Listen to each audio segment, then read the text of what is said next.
olhar para Deus, entender que Ele criou todas as coisas, que existe, né, tanta coisa bacana que foi criado por Deus. Entender que Deus é o rei da minha vida, da minha história, até a distância. É porque Deus não participa muito bem das coisas. Porque a grande maioria das coisas nós fazemos sem perguntar a Ele, sem colocar diante dEle. Então, quanto nós estamos distantes de colocar Deus à frente de tudo na nossa vida e nada antepor a Deus. Isso é uma missão, gente, isso é uma luta de todo dia. Nada estar à frente antes de Deus na minha vida, mas tudo Ele exige de nós vigilância. Por isso que eu falei que é um processo de maturidade. Então, quando eu escuto o Evangelho de domingo, eu tenho que obrigatoriamente me fazer uma pergunta: o que eu estou fazendo com a minha vida, nessa vida que Ele me deu, esse dom que Ele me deu, como é que eu estou usando esse dom? O que você tem feito da sua vida? Isso é real. Porque quando descreve aqui que Jesus fala da vinda dEle, da segunda vinda dEle, que nós vamos ter 2 julgamentos. Um no momento da nossa morte. No momento da nossa morte nós vamos estar diante de Jesus. É o julgamento individual. E depois vai ter o julgamento universal. E aí, quando ele pergunta, e é tão interessante quando ele fala: tive fome e me deste comer, tive sede e me deste beber, era estrangeiro e me recebeste, estava preso, estava doente, você me visitou, me acolheu. Se vocês observarem isso, por que nós vamos ser cobrados em quê? Qual é a grande pegada desse domingo? Perceberam, não? Jesus falou aqui de adultério? Não. Falou de matar? Falou de alguma outra coisa? Qual é a cobrança? Do amor. Se a gente for em Gênesis 4, versículo de 9 a 10, Deus Pai fala para Caim. O que ele fala? Onde está o teu irmão? Onde está o teu irmão? O que fizeste dele? O que você fez com o seu irmão? Ele tinha acabado de matar. Ele falou: eu não estou sabendo, eu não vi ele não. Essa é a grande pergunta da nossa vida. Por isso que o nosso processo de amadurecimento espiritual é tão lento. Porque eu tenho que entender que nós todos somos irmãos, e isso é real. Então, a dor do outro, a fome do outro, a sede do outro tem que me incomodar. Ela tem que me deslocar. Está escrito na carta de João: eu não posso ver alguém passar por uma necessidade e aquilo não mexer comigo. Se isso não mexer comigo, o amor de Deus não está em mim. Compreendem? Então eu não posso olhar o meu irmão e achar que ele é invisível. Onde está o teu irmão? E isso é a maior responsabilidade nossa. Então tem coisas do nosso processo, da nossa fé, que elas são indispensáveis, que elas não são negociadas. É inegociável. São coisas importantes e inegociáveis. O que está escrito na palavra de Deus que Jesus fez na vida? O que ele passou pela vida fazendo? Todo tipo de... Está escrito na palavra. Vou vocês para levar trazer a Bíblia, né, gente? Jesus passou pela vida fazendo todo tipo de bem. Será que, se for chamado agora por Ele, nesse momento, poderá olhar para a minha vida e falar: ela passou pela vida fazendo todo tipo de bem? Será que as nossas atitudes ajudam o outro de verdade? De verdade. Ou a gente prejudica o outro e é meu irmão? Ou mais grave do que isso, né? Eu sou omissa em relação ao outro. Eu ignoro.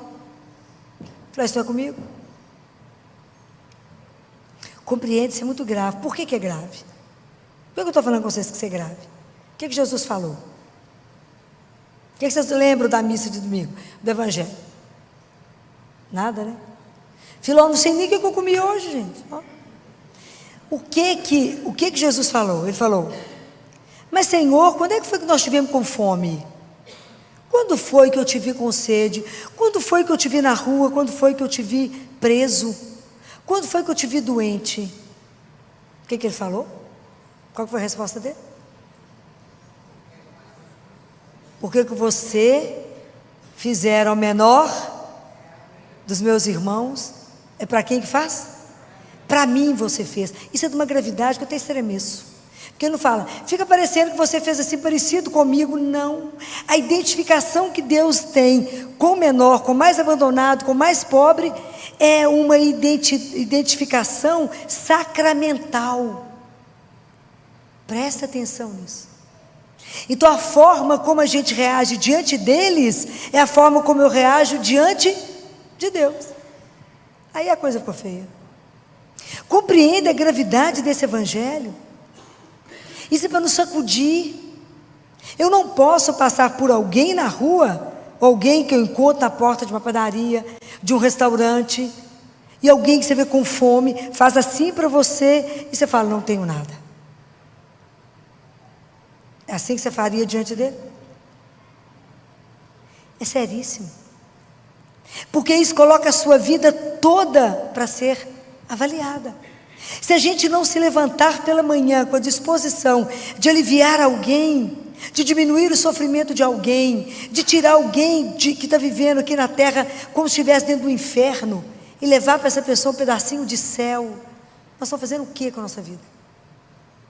Se eu não for capaz de um sorriso, filha, mas eu não conheço nenhum estrangeiro. Mas filha, o outro, quando a gente fala de hospitalidade, também é uma acolhida do outro no seu coração. Acolha o outro. Você seja indiferente ao outro. Escute, o povo está tão sozinho, tão abandonado. Tanta solidão aí, tanta gente doente. No aspecto da emoção. Tenha tempo para o outro, escute o outro. Faça o que ele faria no seu lugar. Porque hoje somos nós que somos os olhos dele. Então acontece alguma coisa, a gente fala, Senhor, mas você não vai fazer nada? Não é assim? Acontece uma situação difícil, a gente fala com ele assim, Senhor, mas você não vai fazer nada nessa situação? Qual deveria ser a resposta dele para nós?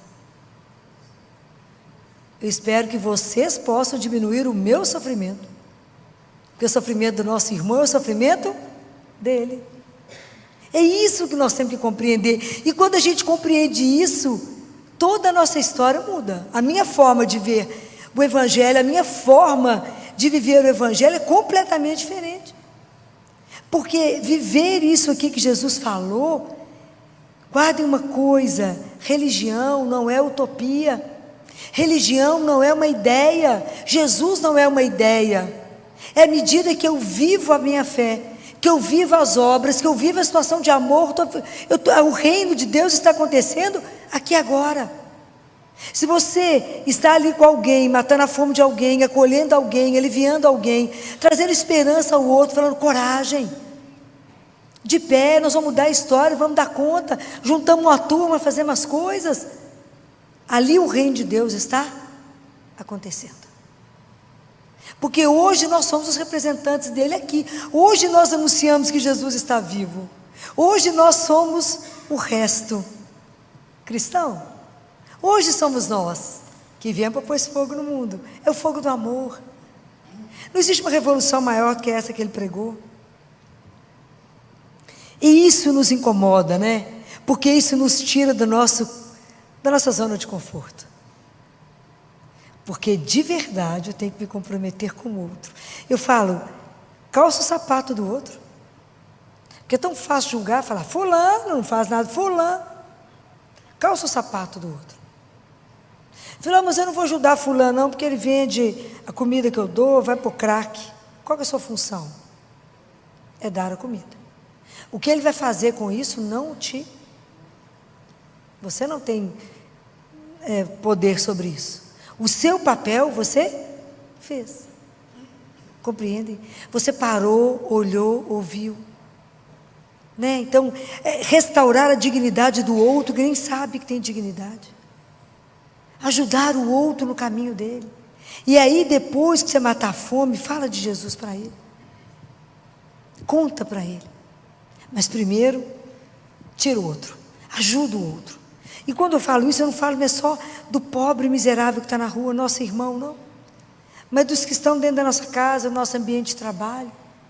Quantas pessoas estão trabalhando com você, vivendo um problema gravíssimo, você não tem ideia.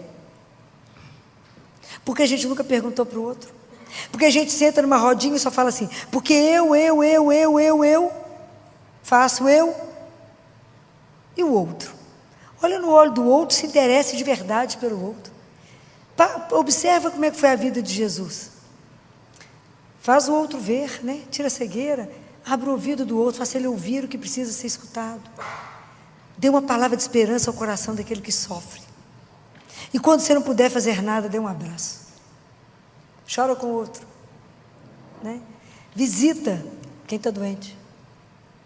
Dê uma palavra de esperança. Falou, mas a doença dela não tem cura. Para cá, homem, tem o céu. Conversa com ela sobre isso. Fala, você crê no nosso Pai, que nós vamos um dia estar juntos?